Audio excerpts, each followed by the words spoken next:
hinahangaan na si Senate President Tempore Ping Lacson ay hayag din tungkol sa mga files nito. Kaya tingin ko po may parehong copy din po siya sa akin. Kanina po, na-interview dito sa DCWD si Undersecretary Claire Castro. Sabi niya, kung po illegally acquired yung mga sinasabi mo ninyong mga information o documents, ay mawawalan mo ng probative value, walang halaga. So, kayo po ay naninindigan, hindi po ito illegally acquired. In fact, given to you, binigay po sa inyo ng DPWH sa utos ni Secretary Dizon. Ganun po ba? Opo, at paumanhin po na direkta po akong sasagot, pero nagsisinungaling sila. Kung isa ho kayo sa mga sumusuporta dito kay Kong Leandro Lubiste at kay BP Sara, isa ho itong video na ito ay para ho sa inyo mga kapatid.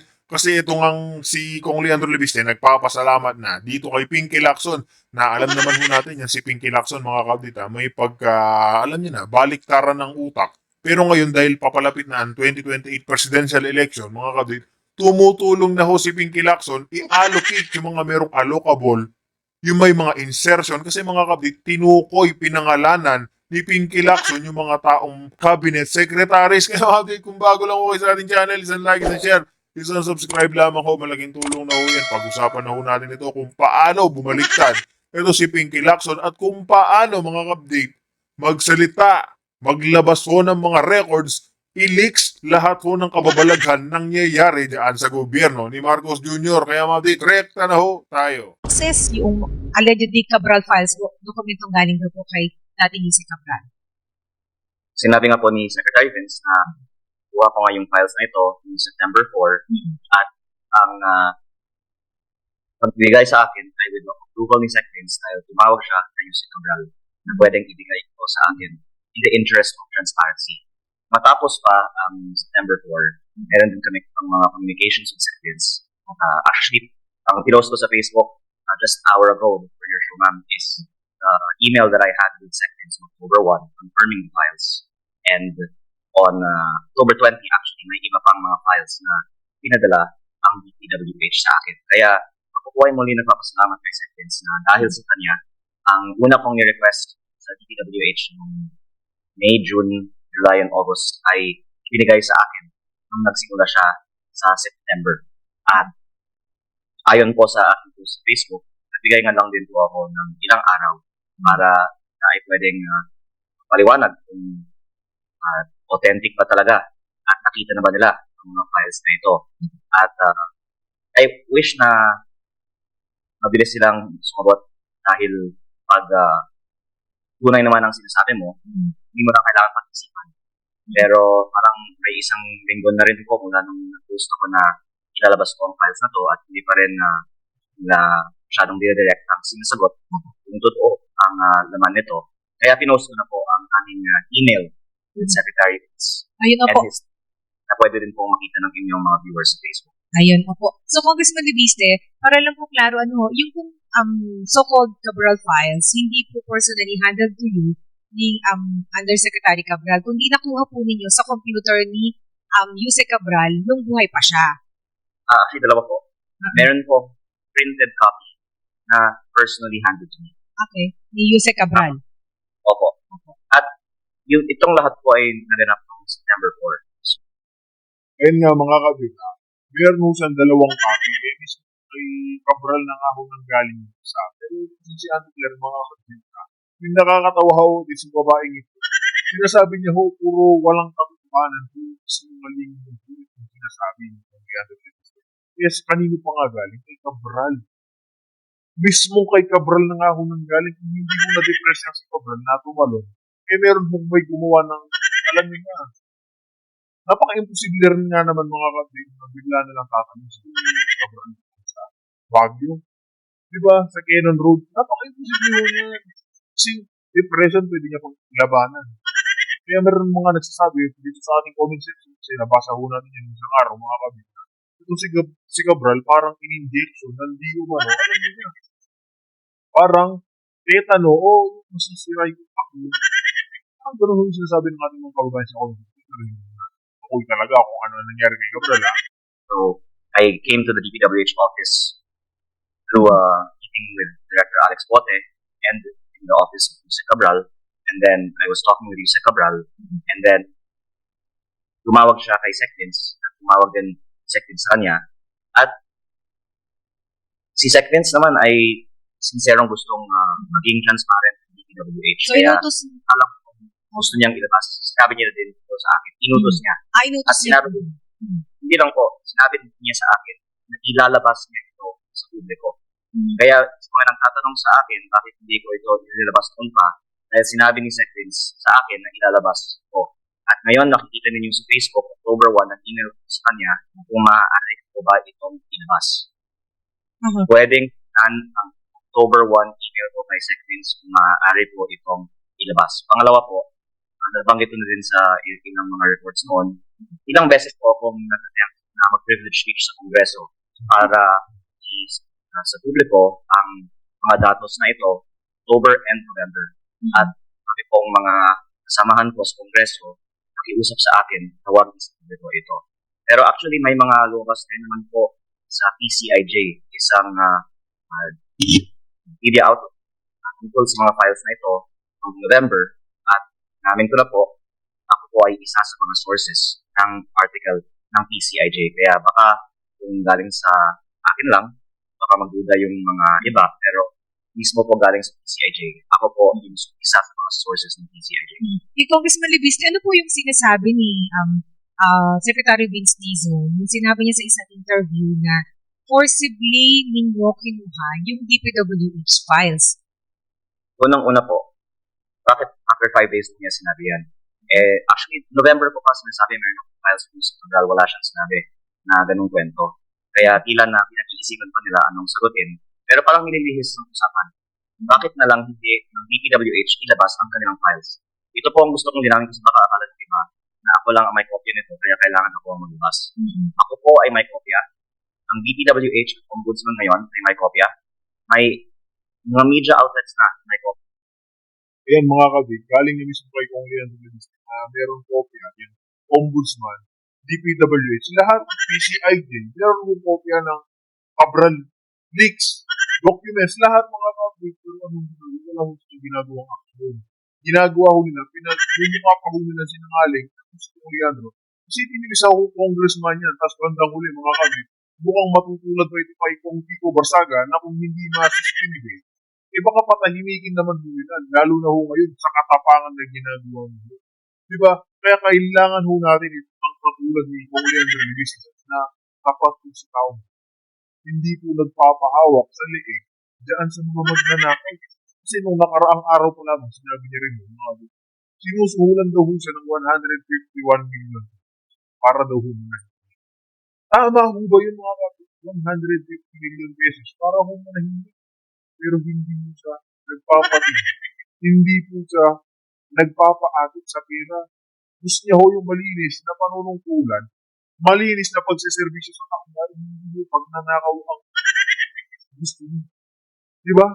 By principle po, tao ito, kaya ito gusto na wala ho nag-expect yan. Malabo ho yan, mga kapit. Malabo po sa sikat ng araw yan. Naiimbestigahan ni Boy Grimula. I'm sorry to advertise another media outlet, pero ang BNC, gabi-gabi po ay nagpapalabas ngayon ng kanilang mga istorya tungkol sa Cabral files o DPWH leaks. Hindi po yung galing sa akin. At tila may mga taga-DPWH na nag-leak na ng mga files na ito. At the fact na may iba-ibang mga source na naglalabas ng files na ito ay patunay na hindi ko ito invento at tugma ang mga sinasabi nila sa kanilang mga report at sa mga files ko. At si aking hinahangaan na si Senate President Contemporary Ping Lacson ay hayag din tungkol sa mga files nito. Kaya tingin ko po may parehong copy din po siya sa akin. Ayun, opo. And then, kanina po, na-interview dito sa DCWD si Undersecretary Claire Castro. Sabi niya, kung po illegally acquired yung mga sinasabi mo ninyong mga information o documents, ay mawawalan mo ng probative value, walang halaga. So, kayo po ay naninindigan, hindi po ito illegally acquired. In fact, given to you, binigay po sa inyo ng DPWH sa utos ni Secretary Dizon. Ganun po ba? Opo. At paumanhin po na direkta po akong sasagot. Pero nagsisinungaling sila dahil tagal nga nila bago sumagot dahil kung pa pinost ito nung pa sinabi meron na rin files. Ngayon lang nila ito sinasabi at nakikita naman ng publiko na hindi naman ang issue yung kopya ko. Ang issue, bakit hindi nilalabas ang kopya nila? Ano ba ang tinatago nila? O di mga kabit. Mismo kay Kong Leandro de Vista, sabi, na sinungaling. Yung mga nasa Malacanang Castro, pag hindi nyo ilabas, yung kopya nyo, walang labis, walang kulang. Yan yung hinihintay ho natin, mga kabit. Di ba? Ilabas nyo yung inyo. Yung kopya nyo, huwag nyo dagdagan, huwag nyo bawasan. Eh, ayaw nyo nila. Sasagot na ho yan pag gusto na. Magbabango na naman sa video. Di ba? Kaya pwede po tignan na lang ang laman ng mga files na in-upload ko sa Facebook at una, dapat nila confirm ito ba talaga ang halaga ng mga allocable ng bawat congressman. At sinasabi ko po ay marami sa aking mga kasamahan sa Kongreso ay nakiusap at actually tumigil sa akin para mag-privilege issue po dito. Kaya siguro sila din mga nakiusap ngayon kay Sec Vince at naaawa nga po ako kay Sec Vince kasi alam ko ang gusto niyang may sa publiko ito. Pero napakalaki talaga ang pressure na huwag malaman ng publiko ang laki ng mga allocable, mga miyembro ng gobyerno. Yun na po. So, Congressman Levisne, nakikita ko po dito sa bagong post ninyo, yung exchange ng sumulat po kayo sa DPWH, humihingi kayo ng mga dokumento, and then nag-reply po sa inyo Undersecretary for Planning Service Attorney Nicasio Conti, tama ho ba? Nireply kayo, kasama po, may attachment na listahan po. Ito yung katulad ng pinost ninyo, merong net restored, kung magkano po yung total budget na inirelease, tama ho ba? Unang-una po, yung reply was from Planning Services email of DPWH, Opo. and the letter is actually signed by Secretary Vince Luzon. Ayun, opo. And there's an earlier email as well, October 1 pa lang po. Yung in-upload ko is yung attachments ng October 1 email ko. Yung pinadala naman po ni Planning Services ng DPWH sa akin noong October 20 ay yung laman ng December 25 post po sa Facebook. And then yung nasa listahan, kasi nakalagay ho, NEP restored, NEP total, NEP po ay National Expenditure Program, ibig sabihin proposed budget pa lang po ito. Tapos, meron ditong total budget na pag ho ba nakalista dito, ibig sabihin, yung mga pangalan ho, ibig sabihin sila kung yung nag-request ng pondo at na-release ho ba yung pondo at may mali ho ba dito? Unang-una po, ang karamihan ng NEP ay lumalabas sa SAA.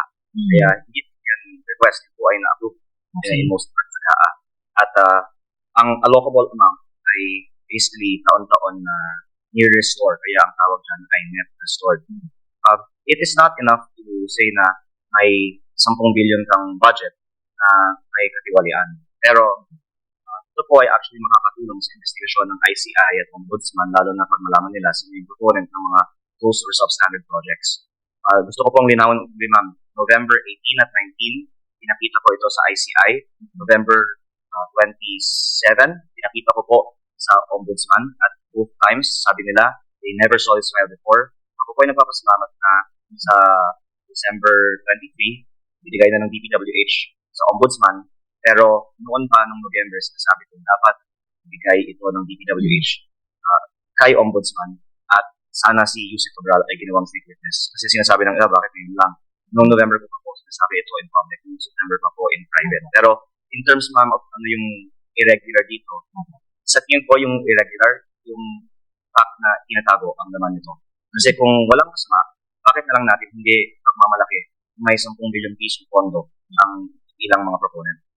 Yun nga po kasi kung walang masama, kasi kanina po in-explain ni Senator J.B. Hercito na may lumalapit ho sa kanila, sa mga mambabatas ho, magre-request na limbawa ng kalsada o multi-purpose building, i-refer ho doon sa agency like DPWH o kung Department of Agriculture. Nandun na po sa agency kung i-implement yun o kung papasok sa pondo, not necessarily po na yung mambabatas ay may komisyon. Opo. Tama Kaya na po, ako po ay actually nasa-surpresa na imbes na aminin ng DPWH na ang mga files na in-email nila sa akin ay galing sa kanila na ngayon pinakita ko na yung email na ang ginagawa pa nila dahilan sila na aanawin pa nila o authenticate pa nila. Ibig sabihin talagang itinatago na may mga mambabatas na may billion, 5 billion, 10 billion, iba nga dito 20 billion ang pondo sa isang taon.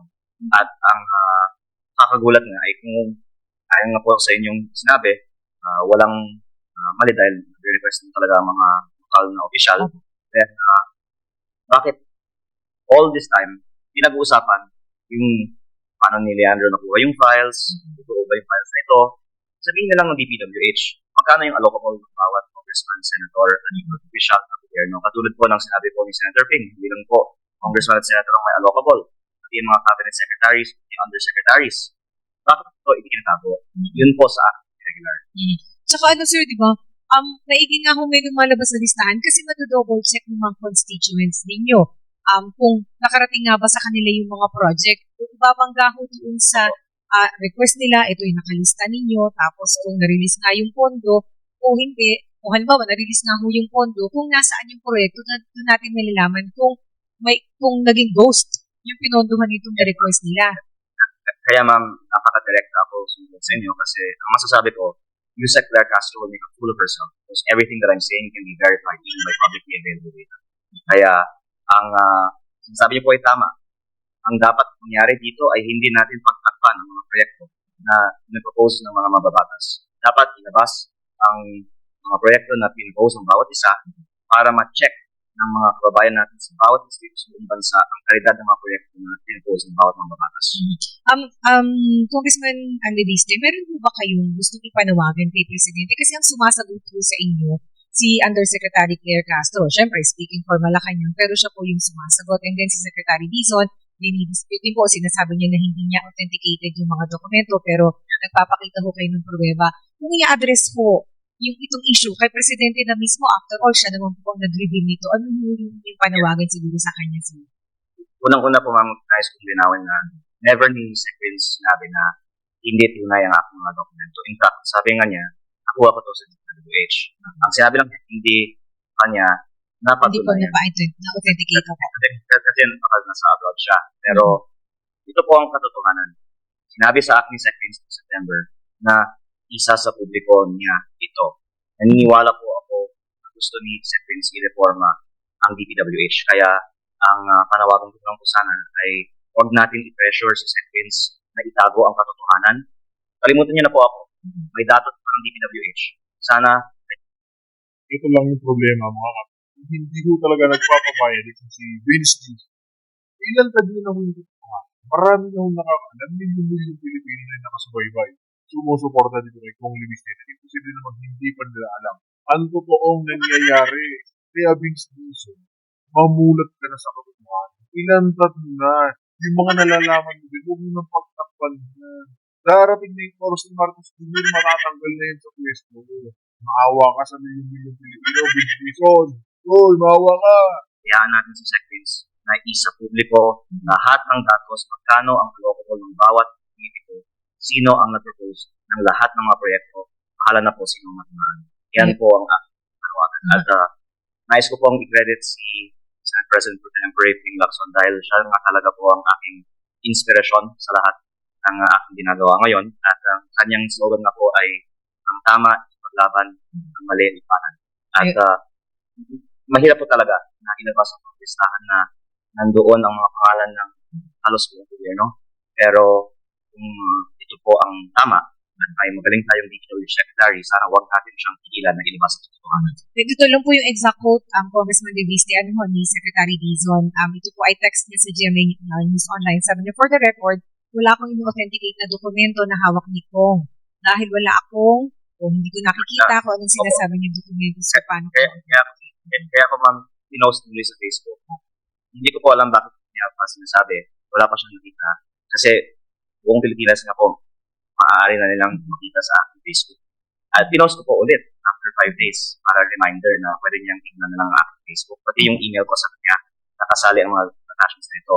I think that the statements by the aforementioned are making fool of themselves. And ang panawagan ko sana ay huwag natin ilan si Sec. Vince na sabihin ng katotohanan kasi nakakaawa po na kailangan pang pagtakpan. Pati email nga namin ay pruweba na itong pong mga dokumento ay tunay at alam niya na nasa akin yung system, diba? Congressman, sino po yung sino sa tingin yung pumipigil kay Secretary Dizon na ilabas yung listahan?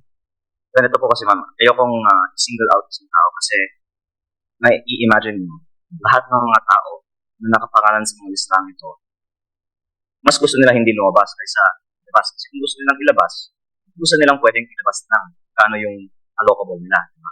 Pero siguro, hindi lang 10, baka 12 ng mga tao sa recipients na huwag ilabas ang mga listahan ito. Kaya, I would like to reframe the discussion. It's not about iFiles. It's about, iFile pa lang DPWH. Bakit nila hindi sagutin yung panawagan ng publiko, sa publiko, yung kapasukan ang buong datos ng mga projects ng DPWH. Opo. And then, nabanggit po ninyo si Senate President Pro Tempore Panfilo Lacson. Kayo din naman po ay puling-puli ni Senator Lacson. Parang meron kayong mutual admiration from. Congressman, kayo po ba nag-usap na tungkol dito sa Cabral Files? At meaning ho ba kayo o paano ho yung naging pag-usap ninyo kung nagkausap na ho kayo? At kasi ho, pag kakaroon ulit ng investigasyon ng Senate Bulletin Committee na kanyang pinamumunuan, malamang ito i-tackle. Pwede akong mag-share ng bagong information ngayon. Sige po. Anyway, makikita naman to sa Facebook. Yung araw na punta ako sa Cabral, September 4, ang araw din na bumisita ako sa opisina ni Senate President Pro Tempore Ping Lacson. At talagang inspiration ko si Senate President Pro Tempore Ping Lacson dahil nakikita ko napakalaking tulong sa bansa ang mga sinisiwalat. Kaya nais ko lang tumulong sa kanyang mga layunin. At ang file na nakuha ko nung Nobyembre pa, gusto ko sanang ibigay kay SP Pro Tempore Ping Lacson. At nag-request po akong meeting pero hindi lang po natuloy kasi yun po yung araw na may sunog sa Senado. Pero nais ko po sanang hingin ang kanyang direksyon. Paano namin maaaring isa publiko yung buong file noong November pa. At actually last night po message ako sa kanya. Maaari ko po siyang mabisita pero I think out of town siya ngayon. Pero sa ano po ang direksyon ni Senate President Pro Tempore Ping Lacson, ako po ay sumasaludo. At maganda nga po na siya nga ang senior veterano sa atin, ang lead ng pagsisiwalat nito. Kasi alam niya po ito at baka mas paginiwalaan ni Jose Claire Castro kung galing sa kanya. At kaya nga po ako mas maraming masasabi ngayon dahil pag ako lang magsalita, kaming nag-question. Pero kahapon nag-review nga po si SP Pro Tempore Lacson. At yung mga sinasabi ngayon na mga cabinet secretaries, local, ay tugma po sa kopya. Ayun nga ho, mga kapit, meron po hindi ko opinion or reaction dito nga sa paglalantad ni Pinky Lacson daan sa mga cabinet secretaries na may illocables. Itong si Antiquer, mga kapit, hindi niya ho naririnig kay Pinky Lacson yung mga yan. Hindi pa rin mo sa maniniwala. Siyempre, alam naman mo natin yung babaeng yan. Napakatindi yung pagiging butangera. Kasi mga kapit, dito na ho natin tatapusin ang ating reaction video.